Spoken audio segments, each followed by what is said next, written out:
Pues les tengo una mala noticia. Yo no vivo de la pinche complejidad.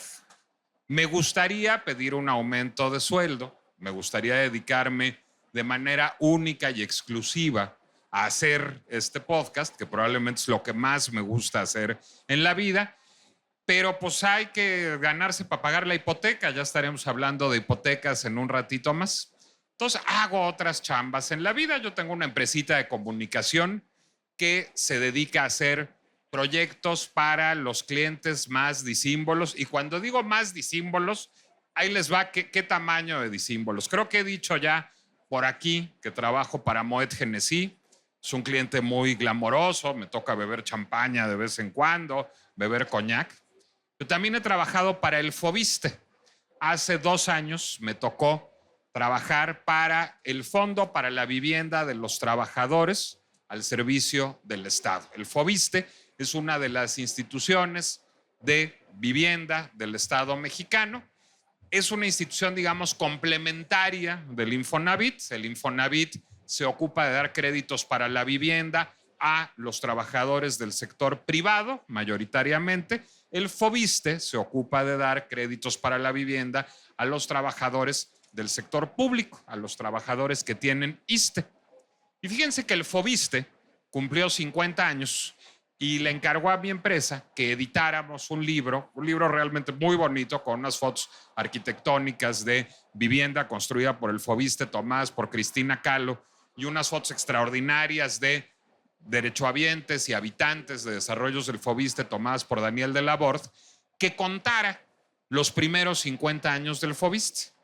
Y yo, pues, digo, me interesa la arquitectura, me interesan los temas de políticas públicas, algo vagamente le entendía, pero así que yo me hubiera echado un clavado en la vivienda pública mexicana, pues no. Y ese proyecto fue un gran pretexto para aprender sobre vivienda pública y sobre vivienda para los trabajadores, que son dos temas que han estado ligados toda la vida. Por ejemplo, cuando se construyeron los primeros condominios en nuestro país, fueron en la Ciudad de México en su mayoría. A lo mejor alguna vez si han estado por ahí por donde está Televisa Chapultepec, por donde están los teatros Telmex. Bueno, pues por ahí está el conjunto Mascota. El conjunto Mascota fue uno de los primeros condominios que hubo y era vivienda para trabajadores de la industria tabacalera. O los edificios Condesa o los edificios Ermita, que son condominios legendarios y antiguos de la Ciudad de México, fueron vivienda para los trabajadores. Fíjense cómo han cambiado las cosas, que construía la iniciativa privada. Pero luego, Carlos Obregón Santacilia, un arquitecto legendario, empezó a pensar que había que construir vivienda pública para los trabajadores y participó en un concurso, organizó, mejor dicho, un concurso para construir una casa obrera mínima. Y era una casa que se pensaba que tuviera todo lo que necesitaba un obrero.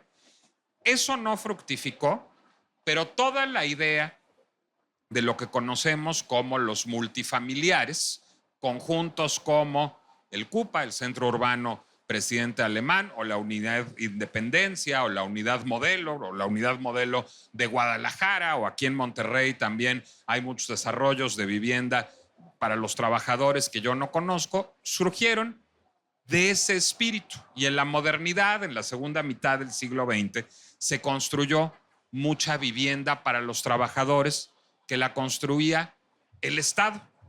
En el camino, pues había también para las clases más acomodadas vivienda privada, vivienda en donde pues había desarrolladores inmobiliarios, había constructores, como los hay hasta la fecha, que construían vivienda para los particulares.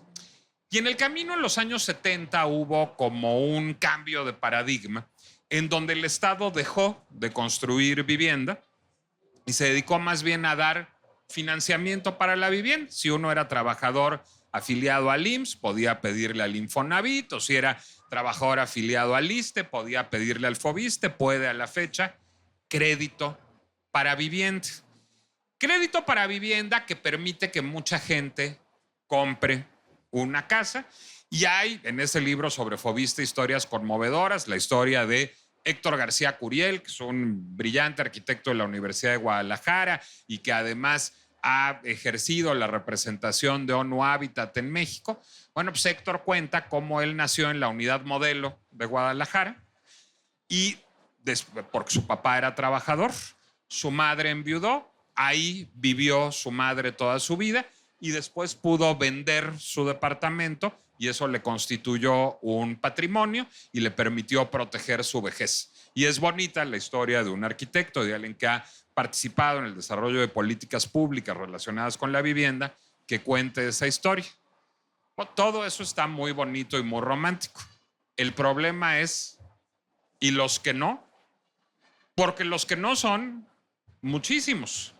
Hay alrededor de 150 millones de personas en el mundo que no tienen acceso a la vivienda.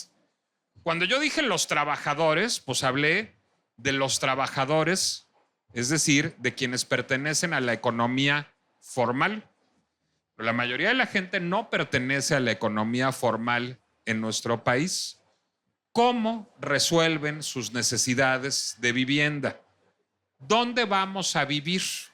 Se supone, siempre dicen los objetivos de desarrollo sustentable de la ONU y ONU Habitat y las constituciones de casi todos los países, que la vivienda es un derecho humano. Hijos, pues para ser un derecho humano hay mucha gente a la que le falta vivienda. ¿Cómo resolvemos la crisis de vivienda que vive el mundo y que vive el país? Esa es la pinche complejidad de tener un techo bajo el cual guarecerse.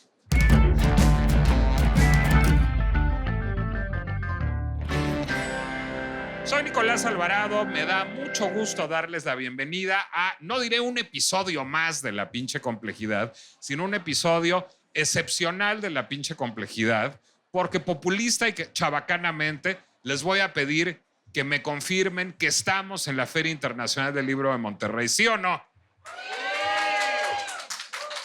Bueno, después de mi momento Paulina Rubio, en donde ya dije, hola Monterrey, bueno, después de eso, les diré que nos da mucho gusto estar aquí, poder cultivar interacción con los asistentes a la Feria Internacional del Libro de Monterrey, una de las ferias más importantes del país, una feria que como otras, como la de Guadalajara, como la de Minería, bueno, pues son espacios para la discusión de ideas de muchos ámbitos. Aquí no solo se habla de literatura, no solo se venden libros literarios o libros para adultos jóvenes o libros de autoayuda, afortunadamente, sino también se venden libros de derecho.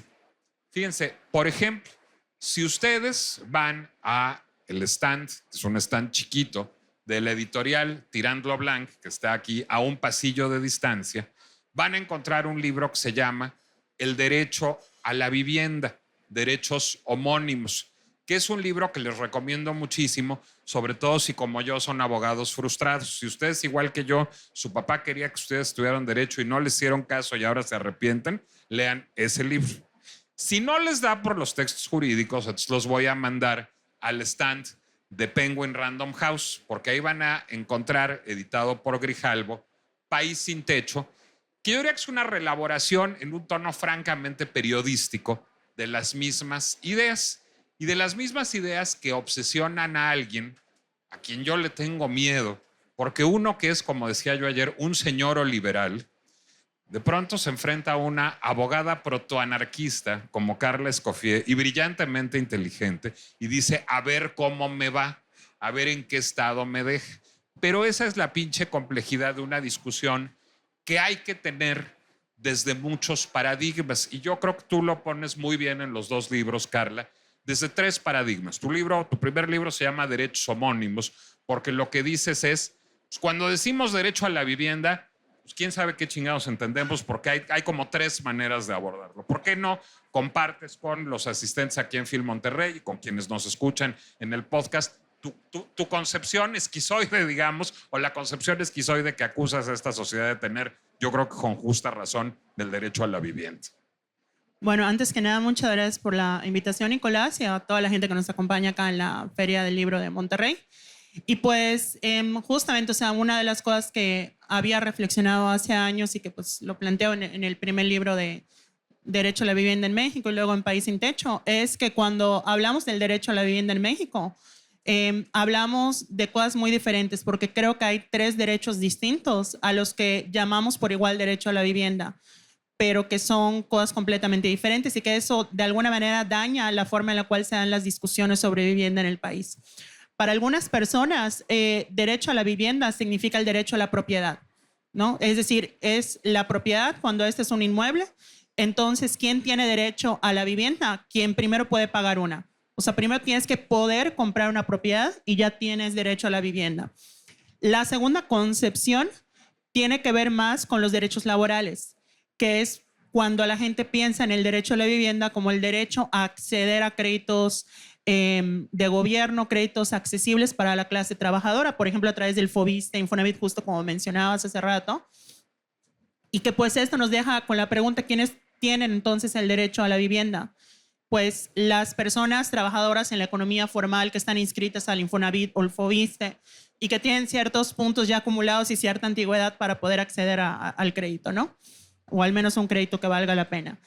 Pero hay una tercera concepción que está más relacionada con el discurso, digamos, de derechos humanos, pero también como con otras reivindicaciones políticas, que es que el derecho a la vivienda es el derecho que tenemos todas las personas a habitar un espacio en cualquier modalidad de tenencia y que esto lo tiene cualquier persona. Entonces, esto nos hace pensar en que tenemos el derecho a contar con los medios necesarios para poder habitar un espacio. Puede ser en propiedad, pero puede ser en arrendamiento, pero puede ser en otro tipo de modalidad. Y por supuesto, no solo el tenerlo, sino el que no te puedan sacar arbitrariamente de ese lugar, la protección contra desalojos forzosos, contra fraudes, etcétera, etcétera. El acceso a la justicia, etcétera, pero también el acceso a servicios, por ejemplo, o incluso el tema de no ser discriminado al momento de comprar o rentar un lugar, por ejemplo. Entonces es una concepción mucho más amplia, pero creo que muchas veces la discusión sobre la vivienda en México se ve contaminada. Cuando hablamos del derecho a la vivienda pensamos que estamos hablando de lo mismo, pero puede ser que el interlocutor esté pensando en alguna de estas visiones y no en la que uno está teniendo en la mente. A ver, yo tengo una provocación después de la lectura de tus 2 libros, que es que en realidad yo creo que no son mutuamente excluyentes, sino yo creo que las 2 primeras son 2 de los posibles avatares de la tercera, pero por desgracia no la representan de manera total. Tú en alguno de tus 2 libros, creo que es en el derecho a la vivienda, es una comparación con el sistema educativo o con el sistema de salud, que me parece la más provocadora y la que más me interpeló de las comparaciones. A ver, las clases medias y las clases altas en México pues, generalmente tienen seguros de gastos médicos mayores privados. Van con una aseguradora, pagan una lana mensual y entonces van a unos hospitales muy caros o no tan caros y ahí atienden su salud. Ese sería el equivalente, digamos, a el derecho a la vivienda concebido como propiedad.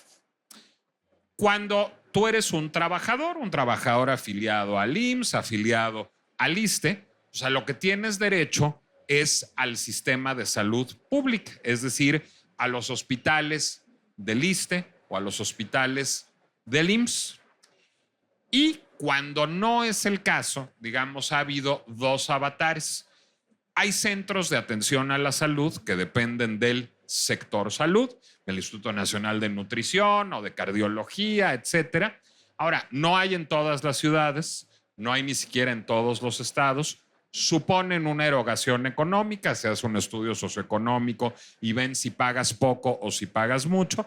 Pero bueno, esa fue la primera manera de paliar que había gente que no estaba afiliada al IMSS, que no estaba afiliada al ISSSTE, que no tenía dinero o no había tenido la cabeza para pagar un seguro privado y que necesitaba atenderse la salud. Y después de eso vino el muy polémico, yo soy un defensor y me interesa tu opinión, Carla, Seguro Popular. El Seguro Popular es creado hace unos 12 años justamente a partir de la premisa de, pues si trabajas en la economía informal, que es el caso de la mayoría de las personas que viven en este país, y no me refiero solo a trabajar en un tianguis o a ser taxista o chofer de Uber, sino también a ser pues como yo, o sea, ser un profesional freelance de la comunicación o un diseñador o un artesano. Hay mucha, o alguien que se hace pasteles o gelatinas como Xochitl Gálvez. Es decir, hay mucha gente que no tiene un empleo formal con seguridad social. Y lo que buscaba el Seguro Popular es que se pudiera pagar cuotas muy pequeñas, digamos, o afiliarse de manera gratuita para, pues digamos, recibir atención en salud tanto en el sector público como en el sector privado. Problemas de diseño de política pública tenía, pero resolvía. Y ahora a mí me parece que la ausencia del Seguro Popular es altamente preocupante, más allá de si era perfectible o no. Pero fíjense, en temas de salud, Carla, pues discutimos el asunto, es decir, que si el Seguro Popular, que si no, que si es bueno, que si es malo. En temas de vivienda la discusión está eludida, o sea, es decir, eludida y elidida, me quedé pensando, pero es que es las dos cosas. O sea, decimos, sí, la vivienda es un derecho humano y luego, pues, o cotícele en el Infonavit o en el Fobiste o pida usted su crédito en el banco. Es decir, nunca ha habido una política de acceso universal a la vivienda. Y yo creo que esta englobaría, como en el caso de salud, todas las demás. ¿Por qué? ¿Por qué no hemos pensado en la política de vivienda más que en términos de los derechos laborales? Bueno, creo que en general tiene que ver justo con esta confusión de los tres derechos, porque creo que nos han arraigado mucho los primeros dos, pero también tiene que ver porque en América Latina nos han metido una idea de sacralidad de la propiedad, incluso más que en Estados Unidos. Me explico, es normal, entendible hasta cierto punto que en nuestros países de latinoamericanos, pues lo que reina es la incertidumbre, ¿no? Crisis económicas, violencia, problemas políticos, inestabilidad política, en cambios sociales, etcétera, siempre inestabilidad en el empleo, etcétera. Y de alguna manera la idea de ten tu propiedad es como esa seguridad que no te la está dando ni la economía, ni el Estado, ni la sociedad, ¿no? Como la idea de que si tienes una propiedad y tienes algo que es tuyo, y que pues casi, digamos, puede haber un golpe de Estado, puede haber un cambio de régimen, puede haber una crisis económica y la vas a seguir teniendo, pues de alguna manera suple psicológicamente esa idea de estabilidad que no nos da, insisto, ni la economía, ni el Estado, ni el gobierno, entonces, ni la sociedad, perdón. Entonces creo que de alguna manera se explica un poco por eso. Y creo que porque también hay muchos intereses a veces de que no se hablan de estos temas. Creo que hay como esta idea de que se reconoce por un lado que hay una crisis, que hay un problema con el acceso a la vivienda, pero al momento de plantear alternativas hay ciertas personas que quieren que se siga haciendo lo mismo, quizá con algún maquillaje por allá, con algún detallito de cambio, pero no apostarle a otras cosas. Yo pongo un ejemplo que es uno por el que yo abogo mucho, que es el tema de las cooperativas de vivienda, que a mí me encanta el tema de las cooperativas de vivienda porque ¿Ha habido en México? Claro que sí han habido en México. De hecho, el edificio Ermita fue una, creo. Hay varias. De hecho, la que es así como más recurrida por estudios académicos, libros que hasta si buscan en internet van a encontrar mucho de ella, es la de Palo Alto. Pero han habido muchas otras cooperativas. Por ejemplo, en Ciudad de México está ahorita la primera cooperativa LGBT, que es Xochiquetzali, que son personas jóvenes que se están organizando. Acá en Monterrey hay gente que se está organizando, están haciendo reuniones para hacer sus cooperativas, pero justamente es importante recalcar que en México ya ha habido, y varias, no tantas como podríamos haber tenido, pero... Porque no ha habido políticas públicas que las promuevan o las regulen. Me imagino que son... váleme el anglicismo, grassroots, ¿no? Es decir, pues a alguien se le ocurre y las arma, pero no es que haya una política de fomento a ese modelo. No hay política de fomento, ni tanto en mecanismos de financiamiento, ni en siquiera promoción de, oye, hace esto, etcétera, ¿no? Pero también hay un tema legislativo porque la legislación de cooperativas de vivienda, no se preocupen, no voy a aburrir con cosas legales, pero todas las... A mí me prenden las cosas legales, o sea que dame más. Bueno, pues vamos a hablar de lo legal, pero desde un lenguaje accesible, ¿no? Digamos que todas las leyes que rigen el tema de cooperativas de vivienda están en el marco de la legislación mercantil. Entonces, está en el área mercantil, quiere decir que hay una lógica de lucro. Pero las cooperativas de vivienda no tienen una lógica de lucro. Hay cooperativas que sí son, digamos, de productores, ¿no? Por ejemplo, en la península, que es de donde yo soy, hay mucha cooperativa, por ejemplo, relacionada al turismo, por ejemplo, de lancheros que te guían para ver los flamingos y eso, pero son cooperativas, no hay un jefe, sino que todos se organizan, distribuyen. Pero esas sí tienen afán de lucro. Claro, porque es una cooperativa que es una empresa cooperativa, pues. Pero no así con una cooperativa de vivienda, porque acá lo que quieres es adquirir, no quieres vender nada. Y que tienen mucho auge en Uruguay, pero también en otros lugares como en Argentina, en España, incluso en Estados Unidos. Pero acá en México toda esa legislación se basa en lo mercantil. Entonces, ¿qué es lo que ocurre? Que, por ejemplo, Palo Alto, como está regida con una lógica mercantil, si unas personas se quieren salir de la cooperativa, todo se divide como si fuera una empresa. Entonces eso desarticula la cooperativa. Cuando hay otros mecanismos, digamos, de salirte de una cooperativa que no son mercantiles, que sí implican, se te regresa una parte de lo que tú tuviste, etcétera, pero se mantiene el terreno como parte de la cooperativa y se llama otro socio.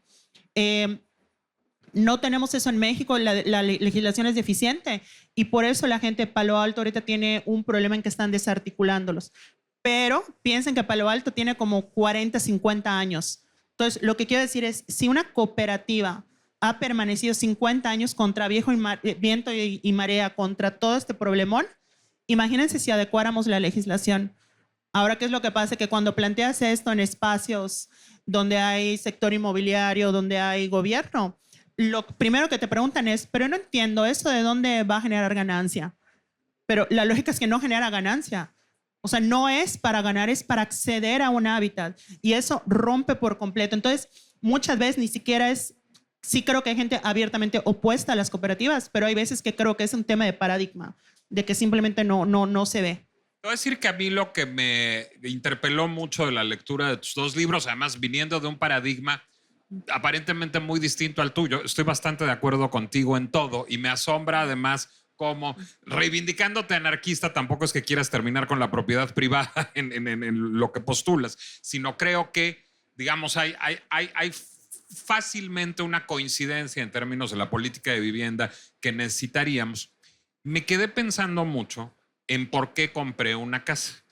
Bueno, yo no la he acabado de comprar, nos falta a mi esposa y a mí pagar 3 mensualidades, felicítenme por favor, gracias, para pagar el crédito de 20 años que yo no quería pedir porque yo no quería comprar una casa. Pero fíjense que yo di el braguetazo, o sea, me casé con una mujer que ya tenía casa. Y entonces, pues yo no quería vivir porque yo me sentía que mi honor necesitaba que pues yo también aportara ya el asunto.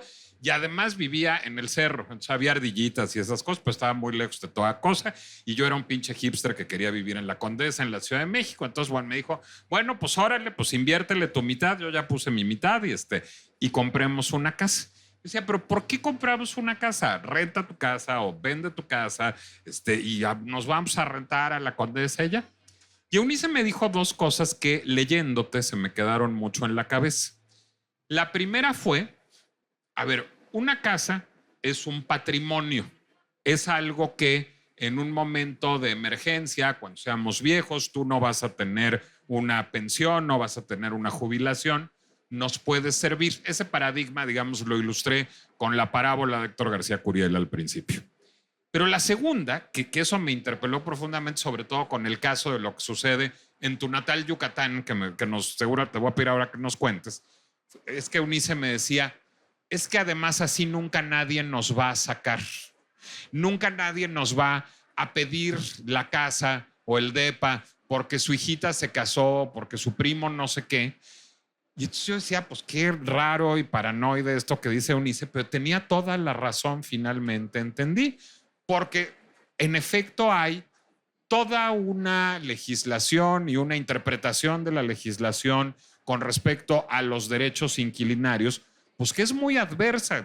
Ahora te quiero pedir que nos cuentes lo que sucede en Yucatán. Entonces también creo que se generó esta cultura de la propiedad, pues porque tenemos pánico de que nos echen de un lugar en el que estemos rentando. O sea, finalmente es un poco la indefensión jurídica lo que lleva a este paradigma de yo quiero comprar, tengo que comprar porque si no me van a echar a la calle con todas mis chivas, ¿no? Claro, bueno, y allá justo, bueno, aclaro una cosa, espero no asustar.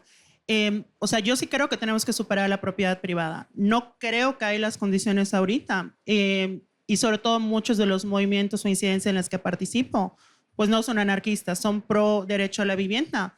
y pues al final del día yo en lo personal pues me muevo también en los acuerdos que hay en grupos, ¿no? Entonces no, y al final también yo creo que las posturas no son para esperar que la otra persona las tenga igual, ¿no? Sino para ver con qué construir y en dado caso en qué discutir. Ahora, lo que sí creo es que podemos ir pensando en modalidades post propiedad, que no necesariamente necesitan abolir la propiedad y luego ella hacerse, sino irla reemplazando. De hecho, por ejemplo, modalidades postpropiedad ya existen en el mundo. Por ejemplo, las cooperativas de apoyo mutuo, de cesión de uso, que es un tipo específico de cooperativas muy utilizadas en Uruguay. Lo que hacen es el terreno, digamos, es propiedad de la cooperativa, pero la casa, el departamento es tu propiedad, digamos. Entonces, ¿qué es lo que genera esto? Tú no puedes adquirir más de una vivienda, llámese departamento o casa, ¿no?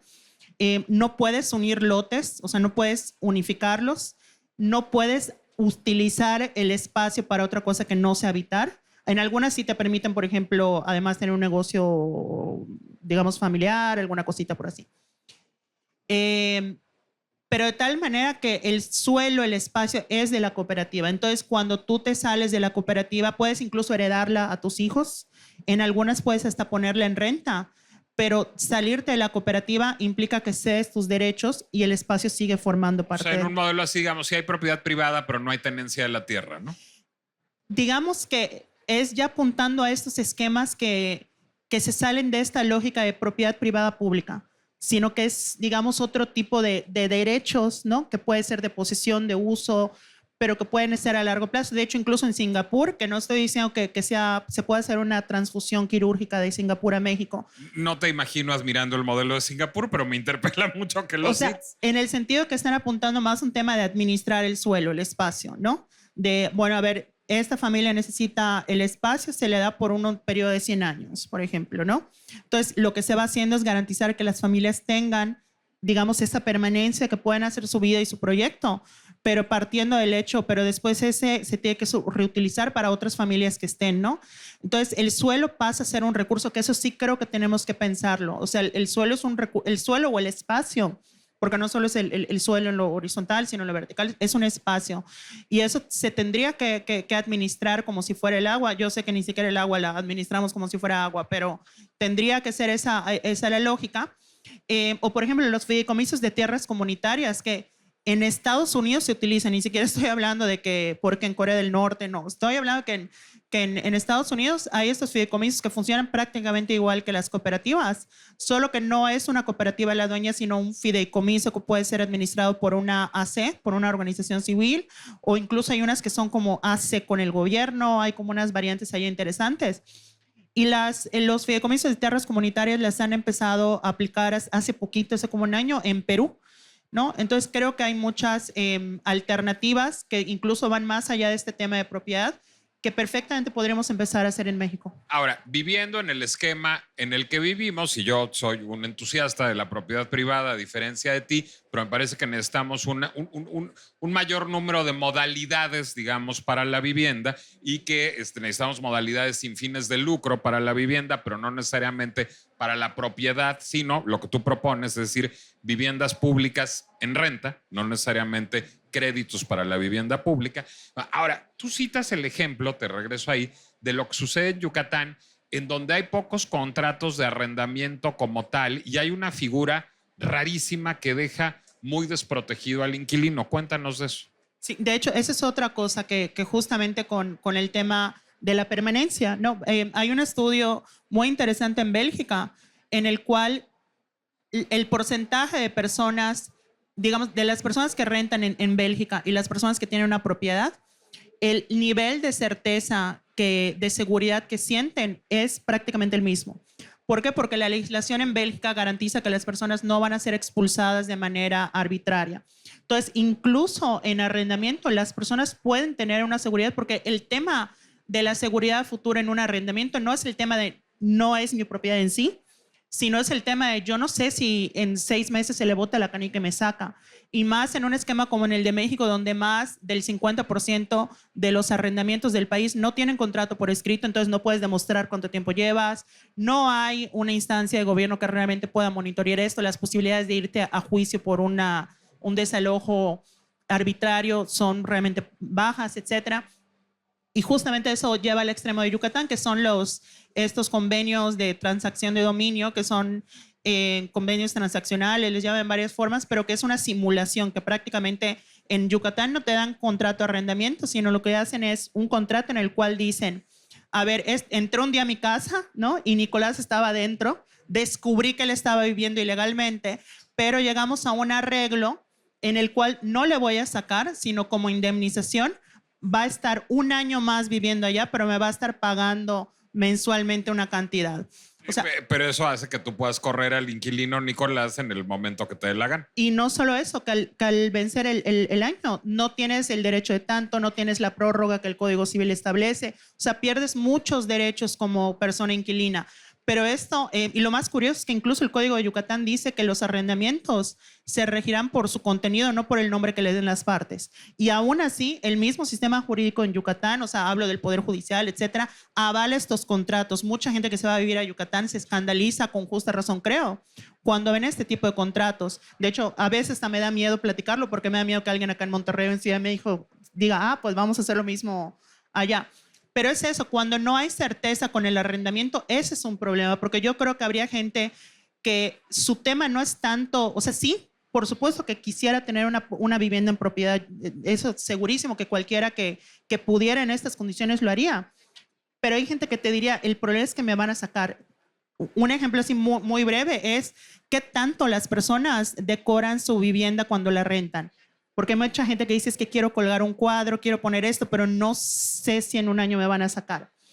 Eso parece algo, o sea, digamos, superfluo, pero muestra el grado de certeza que la gente puede tener en esos espacios. Ahora, si fuera un lugar donde tú sabes, a ver, yo sé que legalmente no me van a sacar en el año que prometieron, que tengo derecho a una prórroga si no incumplo con las mensualidades, por lo tanto mínimo voy a estar 2 años, etcétera, etcétera. Oye, creo que sería distinta la relación.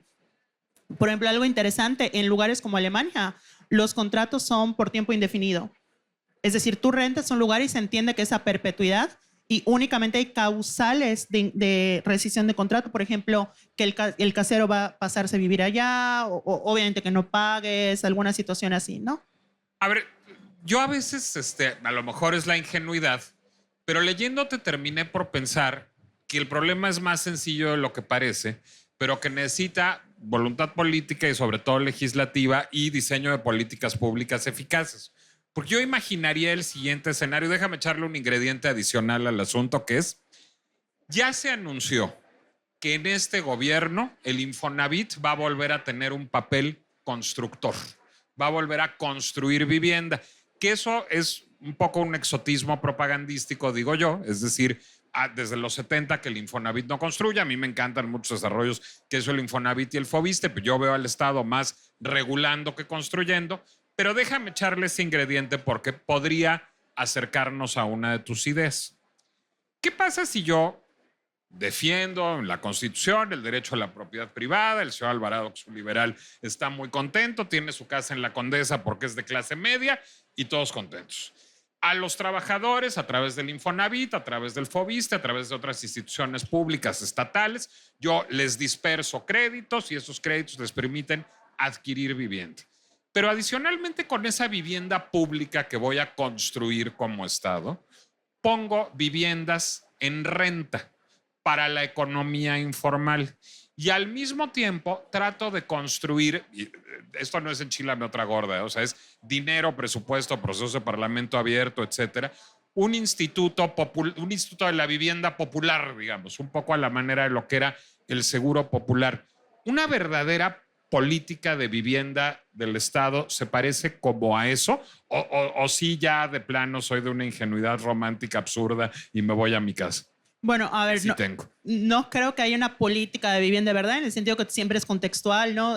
Lo que funciona en un lado, en otro, no, incluso al interior del país. Pero lo que sí creo es que de entrada tenemos que salirnos del Infonavit. O sea, me explico. Mucha gente cuando piensa en salud, piensa en el IMSS, ¿no? Educación, la SEP, vivienda y piensa en el Infonavit. Pero el Infonavit no es la instancia de vivienda del país. es la instancia de créditos para trabajadores, es más de seguridad social. El sector financiero. Sí, o sea, y que con eso no estoy diciendo, a ver, a partir de que mucha gente ha adquirido vivienda con Infonavit, para mí eso ya demuestra que cumple una función y no estoy desvalorizando eso. Pero es muy limitado el Infonavit porque si no estás en la economía formal, que es el caso de la mayoría de los trabajadores, no tienes Infonavit. Oye, que hay aportaciones voluntarias. Sí, pero la aplastante mayoría que no está en la economía formal no tiene para hacer aportaciones voluntarias.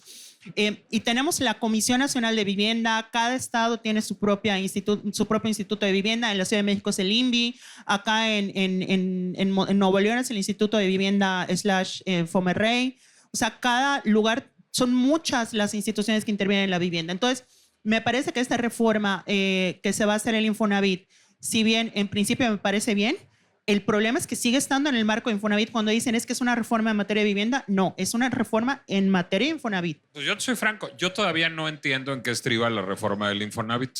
Bueno, en términos muy generales, lo que plantea es que ahora el Infonavit va a tener la opción de construir vivienda para ponerla en renta a los trabajadores que todavía no puedan pagarse una. Sí, vivienda en renta. Vivienda en renta. Es decir, que construye el Infonavit y la ponga en renta y los trabajadores, bueno, no me da para comprar, pero sí para rentar, y si después de 10 años deseo ya adquirirla porque ya tengo más ahorros, etcétera, se hace esta modalidad que es renta en opción a compra, es decir, la puedes comprar después. O sea, lo que te parece ahí es que el diseño institucional del Infonavit no es el correcto para generar un proyecto de este tipo.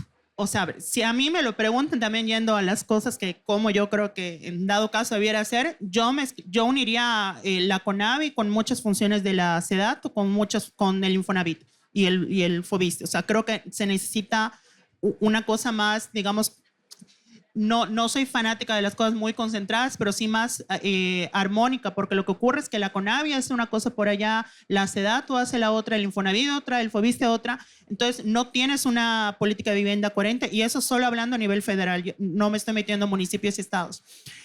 Ahora, obviamente esta iniciativa genera muchas dudas, ¿no? Pero hay que entender cómo son las reformas constitucionales y voy a poner un ejemplo. Vamos a suponer que la Constitución dice ahora que nos van a dar café todas las mañanas. O vamos a poner que nos dice café descafeinado. Solo con eso ya podemos, al menos yo, oponerme y decir cómo que café descafeinado tiene que ser café normal, ¿no? Pero si dice, lo logramos, se cambia, ya no dice café descafeinado, solo que nos van a dar café todas las mañanas. Podemos estar de acuerdo con eso. Sin embargo, van a haber dudas de, oye, pero ¿qué café va a ser? ¿De Chiapas o de Veracruz o de ambos? ¿O va a ser importado? ¿Va a incluir lates, frappés y todo eso? ¿Solo café?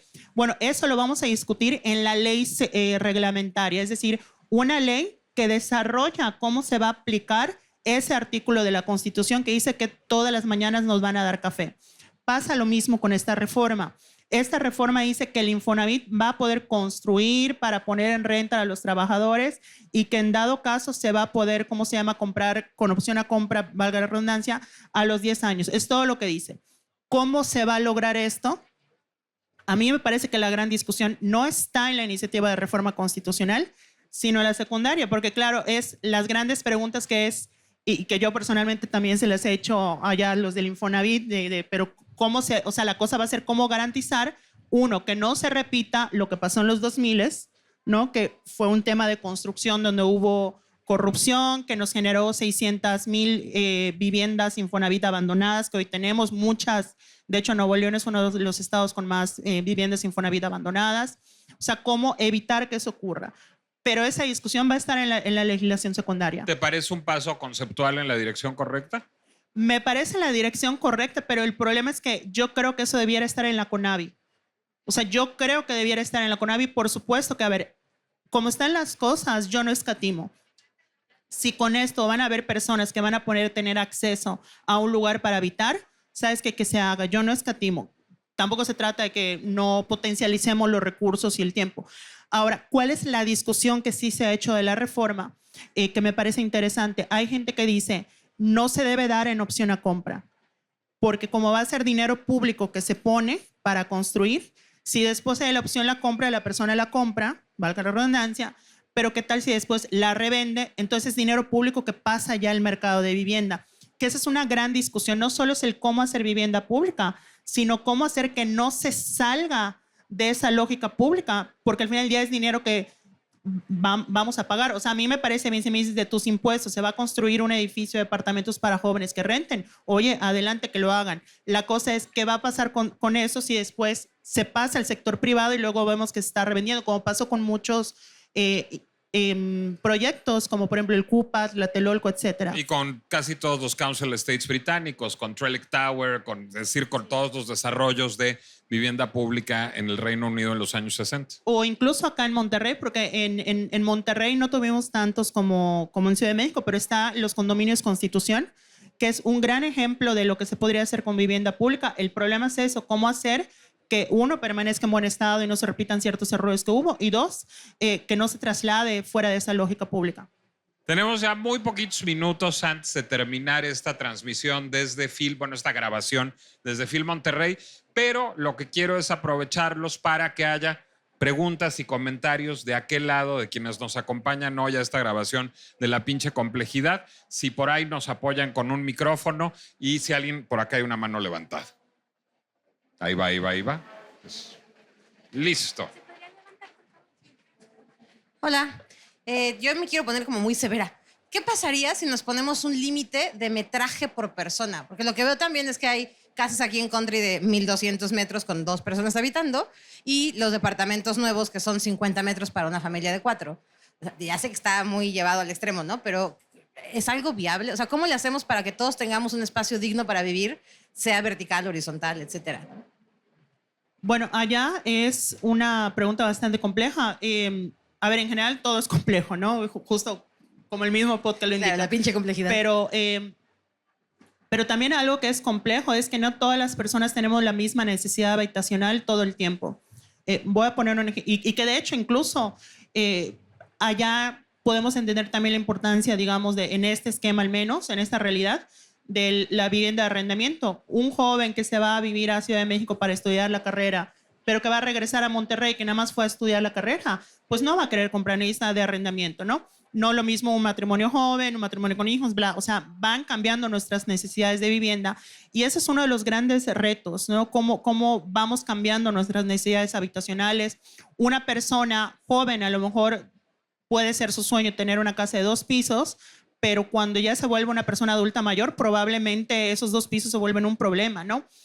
Entonces, yo no estoy segura si el tema sea como ponernos un límite de metros tanto por persona, pero quizás sí partir a una administración, yo lo que decía, del suelo y sobre todo inhibir o acabar con la acumulación del suelo, ¿no? O sea, que ese también es un problema.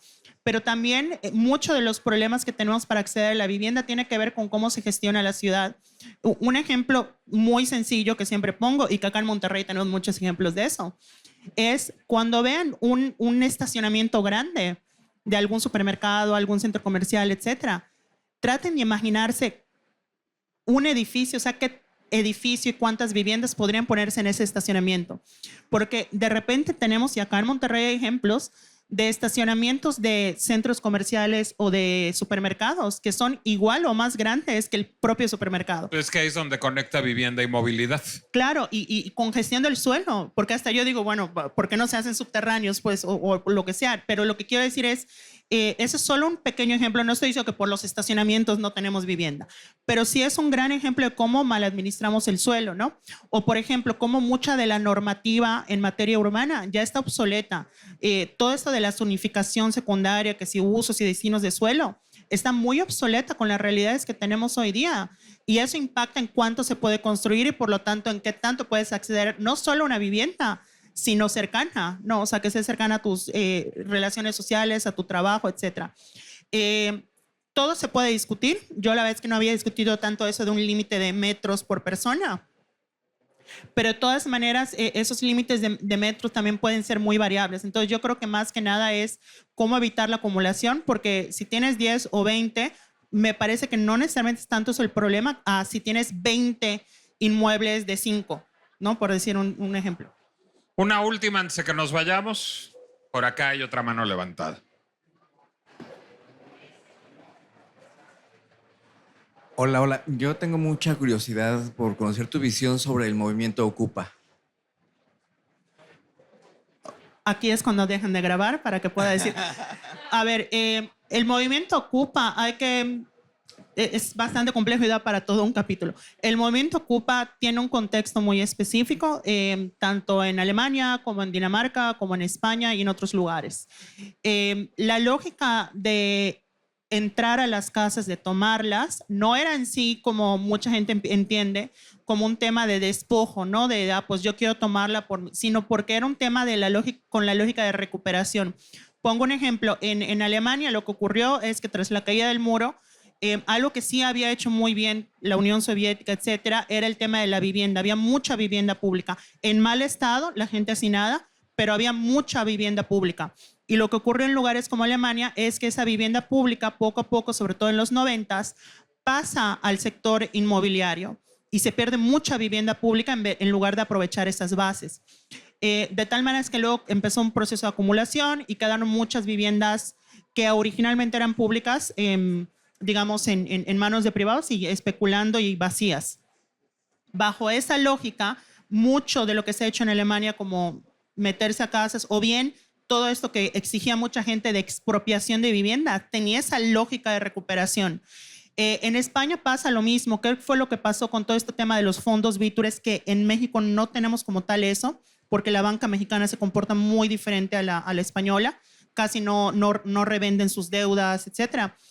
Digamos que son otros problemas. No hay un Infonavit, que aunque no lo crean, el Infonavit sí incide mucho en las dinámicas de vivienda en México, sobre todo como estas. Pero el punto es, los fondos buitres en España acumularon muchas casas abandonadas durante todo, sobre todo tras la crisis del 2008.